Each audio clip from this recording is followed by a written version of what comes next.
오늘 주시는 하나님의 말씀은 에베소서 4장 31절에서 32절입니다.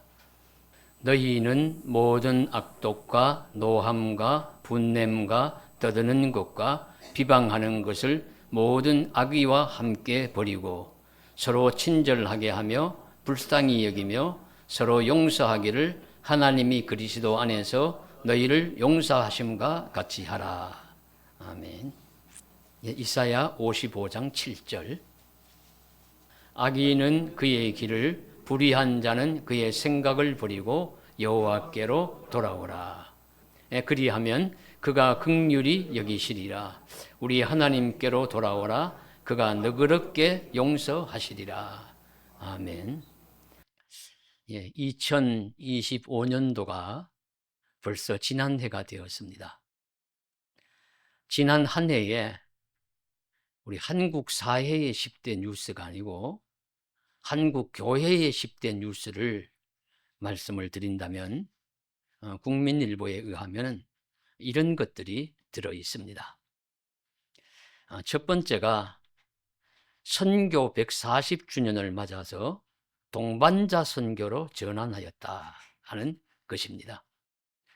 언더우드 아펜셀러 목사님이 선교사님이 1885년 4월 부활주일날 우리 인천 제물포항에 첫 발을 디뎠습니다. 그때로부터 작년이 꼭 140주년 되는 해입니다. 140년 동안 선교하면서 많은 우리나라도 선교가 되었고 이제 우리나라가 선교사를 3만 명 가까이 파송하는 그런 선교 대국이 되었습니다. 그런데 140주년을 맞아서 많이 선교가 발전했지만 이제 선교를 재확인하는 과정에서 동반자 선교로 전환해야 되겠다. 그래서 현지 교회와 협력을 통한 선교가 활발하게 진행되기를 원한다 하는 선교 방법의 전환의 역사가 있었다는 것이 첫 번째 뉴스였습니다. 그리고 또 이런 뉴스도 있습니다. AI 시대가 열림으로 교회 사역도 시대적 도전에 직면하게 되었다는 것입니다. 저는 이런 기술 사용을 좀 느리고 더뎌서 잘 못합니다만 이미 빠른 목사님들은 AI를 사용해서 설교도 준비하고 목회 활동도 하고 하시는가 봐요. 그래서 교회도 그런 이제 그 파도가 치고 들어오는데 그 인공지능의 편리함이란 기술의 편리함이란 의미는 있지만은 교회는 이런 기술과 기계가 대체할 수 없는 복음의 본질과 정체성을 회복해야 한다, 지켜야 한다 하는 그런 사명이 있다는 것입니다. 그것이 시대적 과제이다 하는 것을 확인하는 해였다. 그렇게 이야기를 하고 있습니다. 또 교회에 주목되는 현상 중에 하나가 부교역자 기피 현상과 목회자의 세대 교체가 가속화된다는 점입니다. 신학생들이 부교역자를 기피함으로 각 교단에서 평신도 리더십 양성을 위한 프로그램을 만드는 등이 그런 대책이 구체화되기도 하였습니다. 그리고 각 교단에 우리 이름을 알만한 대형 교회의 목회자들이 이제 세대 교체하는 바람이 많이 불었다 하는 것도 뉴스였다고 합니다. 또 하나의 빠뜨릴 수 없는 뉴스는 재난 현장의 선한 이웃으로서 한국교회가 어느 정도 역할을 감당했다는 것이죠. 작년 3월 발생한 산불 사건 이후에 한국교회와 교회 봉사단은 앞장서서 구호 물품과 여러 가지 도움을 주었고 우크라이나 전쟁이나 이스라엘 하마스 전쟁 지역에 대해서도 한국교회는 치유와 재건 사역으로 응답하는 선한 일을 감당했다고 합니다. 이런 긍정적인 뉴스나 걱정거리도 있지만 부정적인 뉴스 한 가지를 빠뜨릴 수 없습니다. 그것은 교회의 정치적 분열과 갈등 현상입니다. 계엄과 탄핵 정국 속에서 교회의 정치적 분열도 심화되었다는 것이죠. 보수나 진보 어느 측이든 극단적 강경 발언을 하는 집회와 교회 지도자들의 활동은 교회의 공공성 논란을 부추겼고 성도들의 마음도 심히 갈라지게 되었습니다. 거기에다가 우리 정통교단에서는 이단으로 지목하는 통일교나 신천지 같은 그런 집단이 정치적인 로비 의혹을 있고 정경유착으로 인해서 코로나로 위축된 교회의 성도들에게 더 마음의 상처를 주었다, 이렇게 보고 있고요. 또한 세상이 교회를 보는 관점을 더욱 부정적으로 인식하게 하는 것도 빠뜨릴 수 없는 뉴스다라고 지적을 하고 있습니다. 이런 소음과 분쟁과 갈등이 가득한 곳이 우리가 살고 있는 대한민국이요, 대한민국 안에 있는 교회의 모습입니다. 본래는 거룩한 공동체인 교회를 어지럽게 하는 그런 요소가 많다는 점을 우리가 부인할 수가 없고요. 그러나 교회는 세상의 상처를 싸매고 찢어진 것을 이어주는 화해의 공동체가 되어야 하는데, 오히려 어떤 점에서는 세상 못지않은 반목과 갈등의 집단이 되기도 하는 그런 안타까움이 있습니다. 이러한 점을 우리는 외면할 수가 없고요. 그래서 우리 대한예수교 장로교단은 그 근본적인 원인을 복음의 핵심 진리인 용서와 사랑의 능력을 상실했기 때문이라고 보고서 그렇게 표어를 용서, 사랑의 시작입니다 라는 기독교 진리의 복음의 근본적인 원리의 주제로 세웠습니다. 그래서 우리 교회도 그에 맞추어서 한 해 동안 용서와 사랑의 삶을 좀 더 열심히 살아보고자 합니다. 그러면 그 용서의 시작과 실천 그리고 완성은 어떻게 이루어질까요?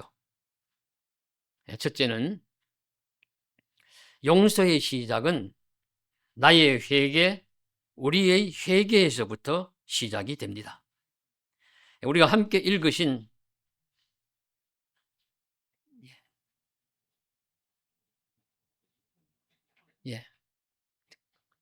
우리가 함께 읽으신 이사야 55장 7절 말씀을 보시면은 악인은 그의 길을, 불의한 자는 그의 생각을 버리고 여호와께로 돌아오라고 단호하게 선포합니다.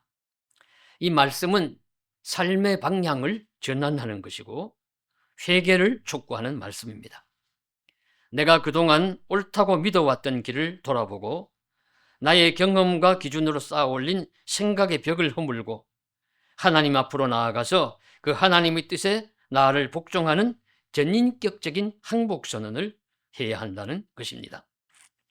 우리가 생각해 보면요, 나와 다른 사람의 생각에서 내가 맞을 수도 있고 다른 사람이 맞을 수도 있어요.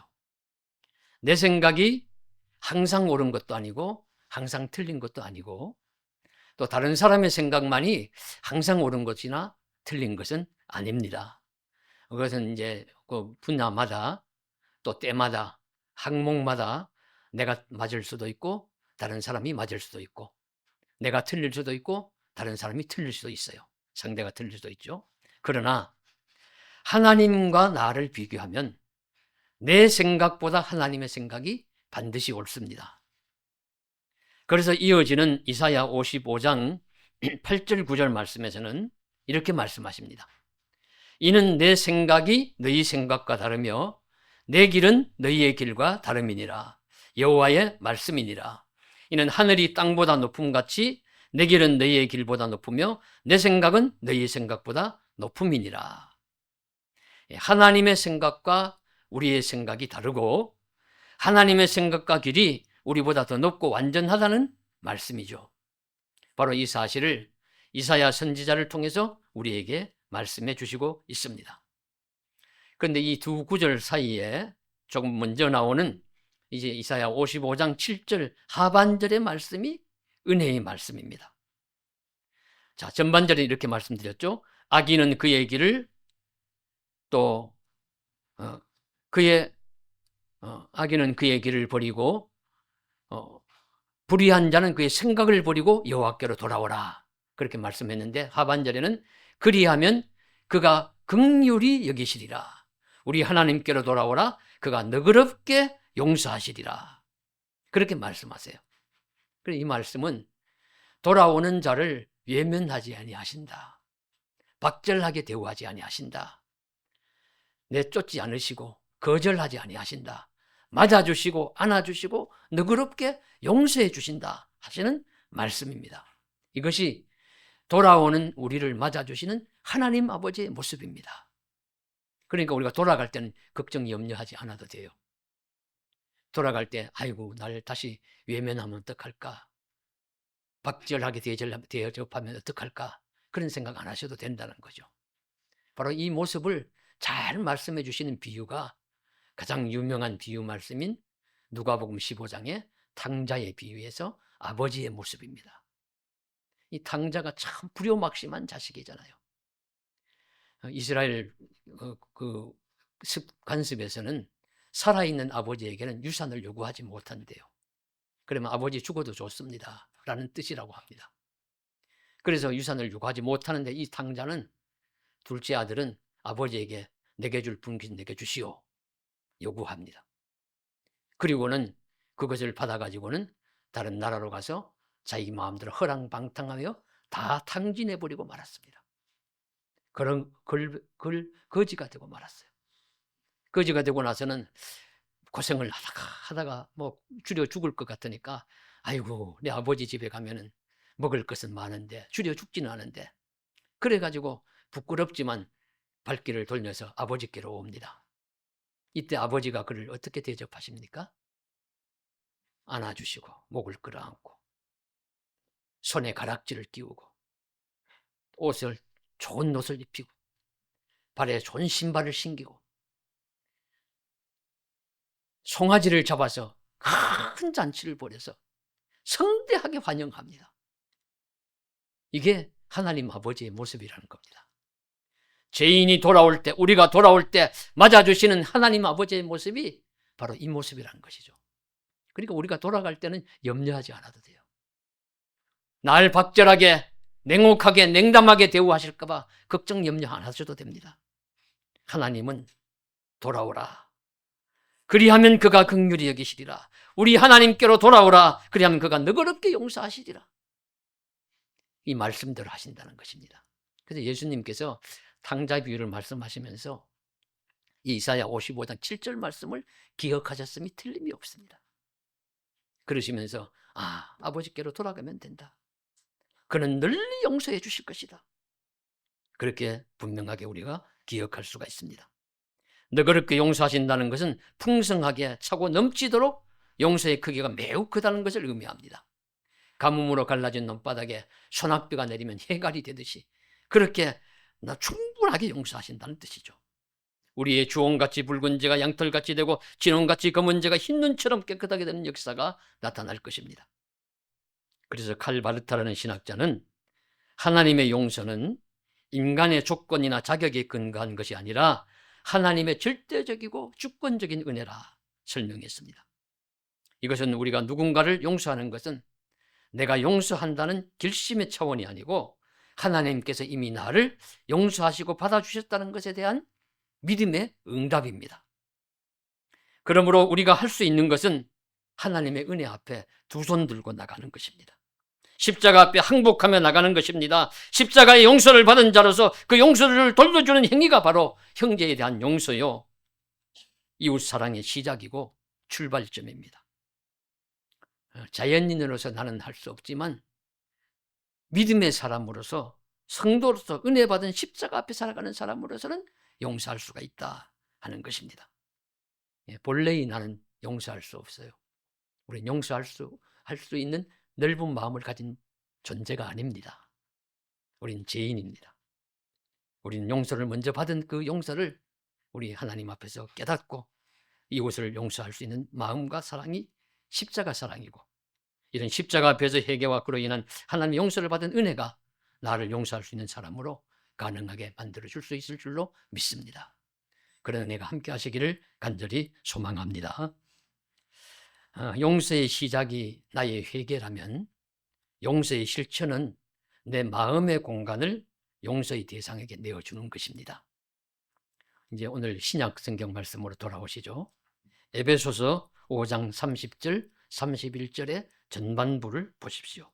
너희는 모든 악독과 노함과 분냄과 떠드는 것과 비방하는 것을 모든 악의와 함께 버리고 서로 친절하게 하며 불쌍히 여기며. 하나님의 용서가 우리 안에 흘러 들어왔다면 그 생명의 물줄기가 삶의 현장으로 흘러가야 합니다. 용서가 실천되어야 하는 것입니다. 바울은 용서의 실천을 위해 우리가 무엇을 버려야 하고 무엇을 채워야 하는지를 가르쳐 줍니다. 그래서 어떤 항목이 우리 식물이라고 한다면 우리 마음을 바치고 그리고 땅이고 논이라고 한다면 거기 우리 마음밭에다가 무엇을 심어야 하고 무엇을 뽑아야 할까요? 용서를 실천하기 위해서는 먼저 뽑아야 합니다. 우리 마음에 뽑아야 버려야 할 독초와 같은 것들이 있습니다. 그것이 바로 오늘 읽으신 말씀에 악독, 노함, 분냄, 떠드는 것, 비방하는 것, 모든 악의 같은 것들입니다. 이런 것들이 성도 개인이나 교회 공동체를 파괴하는 독초와 같습니다. 그래서 이것을 새한글 성경에서는 이렇게 번역했습니다. 온갖 앙심과 분노와 노여움과 소리지름과 모독은 온갖 나쁜 짓과 함께 여러분한테서 다 지워버리시기 바랍니다. 이 새한글 성경이요, 대한성서공회에서 최근에 번역한 성경이에요. 좀 쉽게 번역한다고 이렇게 번역한 성경입니다. 그래서 거기에서는 온갖 앙심과 분노와 노여움과 소리지름과 모독은 온갖 나쁜 짓과 함께 여러분에서 다 치워버리시기 바랍니다. 다 치워버려라. 다 제거해버려라. 그렇게 말씀하십니다. 교회 공동체를 파괴하고 자신을 파괴하는 독초와 같은 특성들을 제거해버리라는 것이죠. 그리고 이 독초를 제거한 빈자리에 친절과 불쌍히 여김을 심어야 합니다. 이게 약초예요. 예. 친절함과 불쌍히 여김. 친절이라는 말씀은 우리 성령의 열매입니다. 성령의 열매는 사랑과 희락과 화평과 오래 참음과 자비와 양성과 충성과 온유와 절제인데, 제가 바로 읽었죠. 성령의 열매는 사랑, 희락, 화평, 오래 참음, 자비, 양선, 충성, 온유, 절제. 친절이 들어있습니까? 안 들어있죠. 그런데요, 다섯 번째 자비라는 말씀이 친절이라는 말입니다. 사랑과 자비는 같은 말이잖아요, 거의. 그러니까 사랑, 자비. 그래서 우리는 자비로 조금 번역을 했지만은 우리 개역성경에서는, 그러나 영어 성경에서는 이것을 자비를 kindness, 친절이라고 번역하고 있어요. 친절은 우리 성령의 열매입니다. 그러게 따뜻하게 대우해 주는 것, 포근하게 대우해 주는 것, 넓은 마음으로 안아주는 것, 그 친절이죠. 악독, 분냄, 떠들고 비방하고 악의를 가지고 하는 모든 행위가 독초라고 하면 이런 친절함과 불쌍히 여김 같은 선함은 공동체를 살리고 공동체를 더욱 하나로 묶는 약초와 같음이 틀림이 없습니다. 그래서 불쌍히 여긴다는 것은 상대의 아픔을 나의 아픔으로 여기고 그 연약한 처지를 깊이 헤아리는 마음입니다. 그래서 연민, 공감, 긍휼, 동정 다 같은 뜻이고 다 불쌍히 여기는 마음이 기초가 되어 있습니다. 나를 아무리 힘들게 하더라도요, 그를 불쌍히 여기는 마음이 있으면 그렇게 우리가 미워하거나 너무 분노하거나 싫어하지 않을 것입니다. 그래서 현대 신학자 중에 가장 영향력 있는 인물의 하나라고 평가받는 예일대 신학부 교수인 미로슬라브 볼프는 이런 말을 했습니다. 진정한 용서는 나에게 상처 준 가해자를 내 삶에서 지워버리는 배제가 아니라 그를 위해 내 안에 기꺼이 공간을 만들어주는 행위라고 역설을 했습니다. 용서를 향한 실천은 나를 향해 창을 던진 사람을 복수의 대상으로 보지 않고 그도 하나님의 치유와 긍휼이 필요한 상처 입은 존재로 바라본다는 것입니다. 저 사람이 날 욕했어.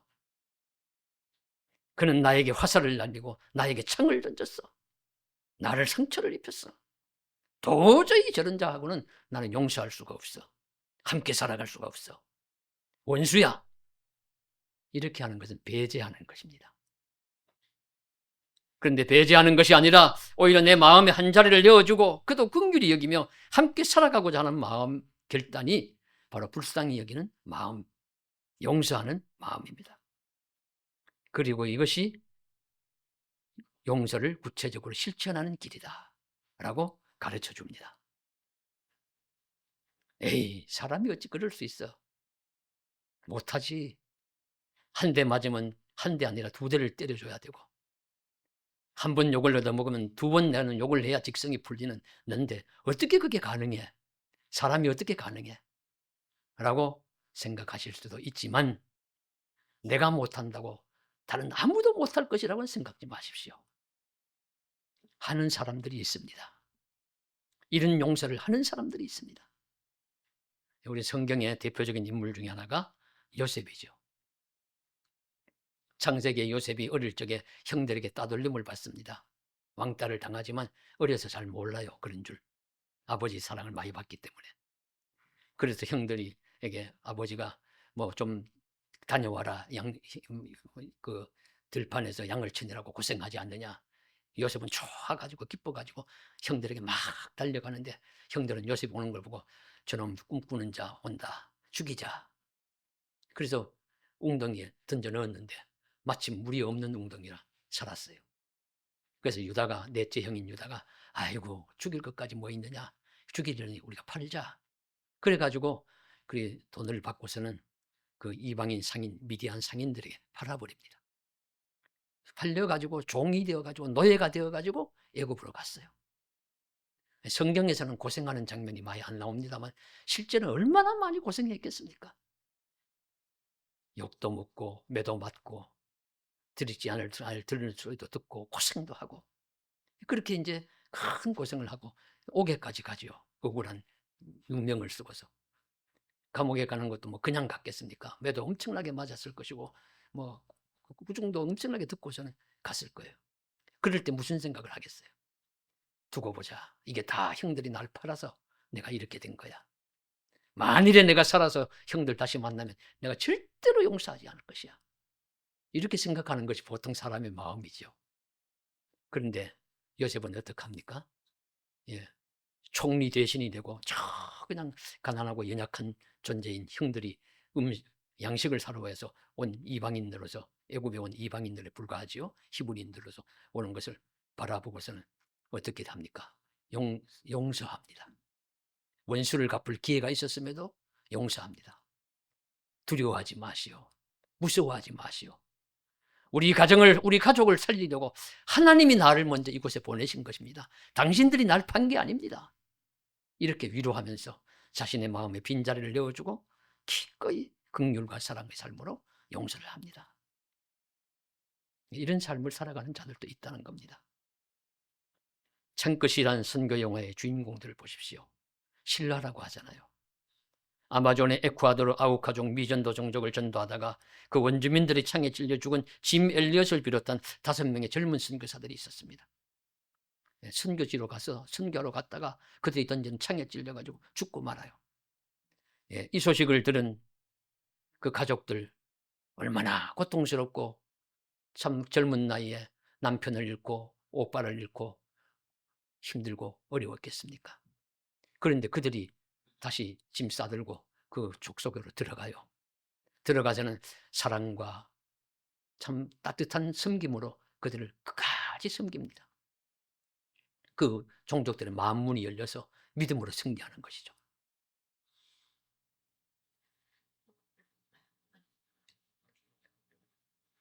이 엘리자베스 엘리엇을 비롯한 여성들은 악독과 노함 대신 가해자를 오히려 불쌍히 여기고 자신의 마음에 빈자리를 내어주는 용서와 사랑으로 미움을 느끼고 그들을 변화시키는 영적 승리를 이루는 것입니다. 우리나라의 사랑의 원자탄이라고 별명을 가진 손양원 목사님의 삶도 그 못지 않습니다. 해방 후 좌우위기의 극심한 분열 중에 여순 사건이 일어났습니다. 그때 손 목사님의 두 아들 동인 동신이 그 자기 학생들에게 죽임을 당하죠. 그 후 그 아들을 죽인 좌익 학생인 안재선이 사형의 위기에 처하자 손 목사님은 그를 용서하고 그를 구명하는 활동을 합니다. 결국에는 자신의 양아들까지 삼아서 신학교까지 보냅니다. 이 경이로운 용서의 삶으로 인해서 손양원 목사님을 사랑의 원자탄이라고 부르는 것입니다. 그러므로 우리는 조금이라도 이렇게까지는 우리가 못하더라도 하나님의 말씀과 용서와 사랑의 실천자들을 닮아갈 수 있기를 원합니다. 혹시 가해자요 공격자라고 생각한 사람이 있을지라도 친절함과 긍휼한 마음으로 내 마음의 공간을 만들어주는 결심을 통해 용서와 사랑의 실천자가 되기를 주님의 이름으로 간절히 소원합니다.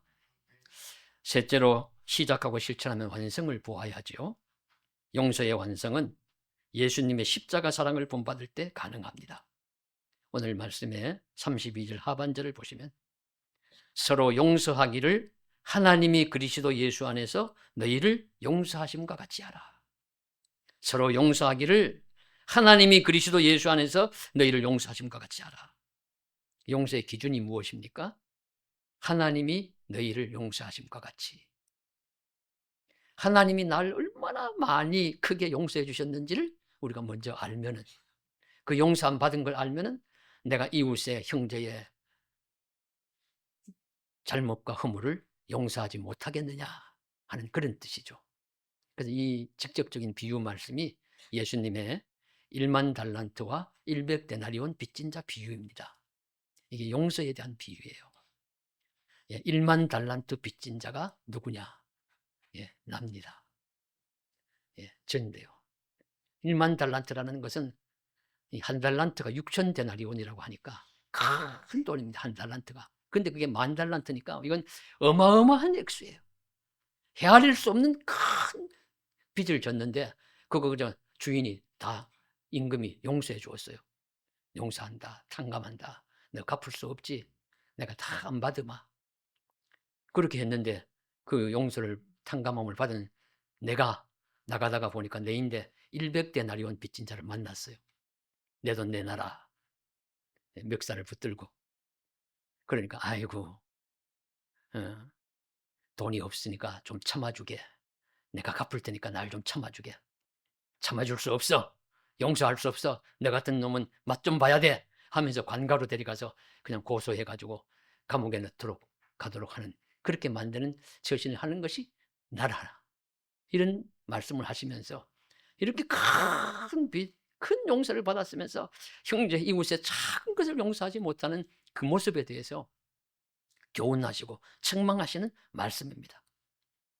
그러니까 하나님의 큰 용서를 내가 먼저 받았다는 것을 안다면은, 정말로 그걸 깨닫는다면 이웃의 작은 허물을 용서해 줄 수 있는 사람이 될 수 있다는 말씀이죠.